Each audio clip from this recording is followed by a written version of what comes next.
did not spare his own Son, but gave him up for us all, how shall he not with him freely give us all things?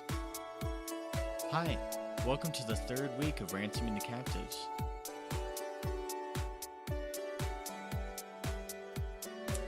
Think about this example in your own lives. If you had a family member that was kidnapped, what would you do to help out that family member?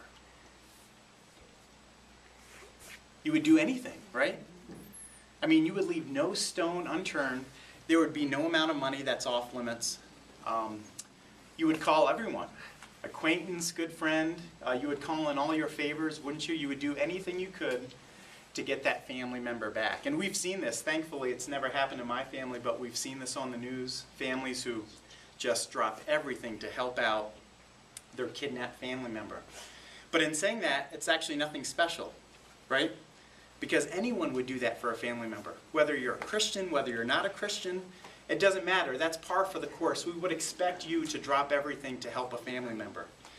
But here's where ransoming the captive is a little bit different. Listen to this. The ransoming the captive as a work of mercy in Scripture is not about helping your own blood. It's about doing the same thing for someone that you don't know. Doing the same thing for someone that has no relation to you whatsoever. This is what we're talking about as ransoming the captive.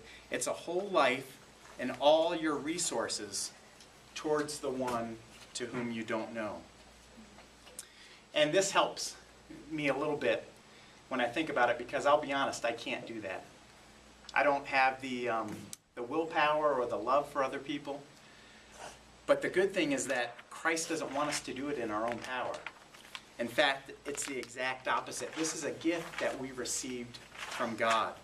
And it's not just a command, it's actually a transformation that Christ wants you to have in your own being. In other words, this has to be done by God in your life. You can't muster up the strength. You can't say, I want to do this. Jesus has to transform your heart in order to do this. In 1 John 4:7, it really helps to sum it up quite a bit. Listen to this.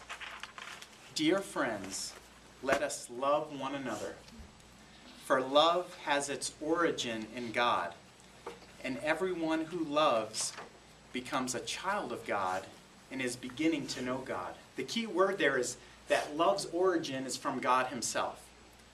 So we can't do this work of mercy in our own strength unless we've received that love from the Lord, and unless He's implanted that in our hearts and enabled us to do that for other people. Now, I'm saying this, I don't mean this as an excuse that you're never to try, right? Or that you're never to aspire to this, but that ultimately this has to be done through a work of the Lord in your life. How shall he not with him freely give us all things? If you'd like more information on .w Evangelical Church, check out ericfoley.com.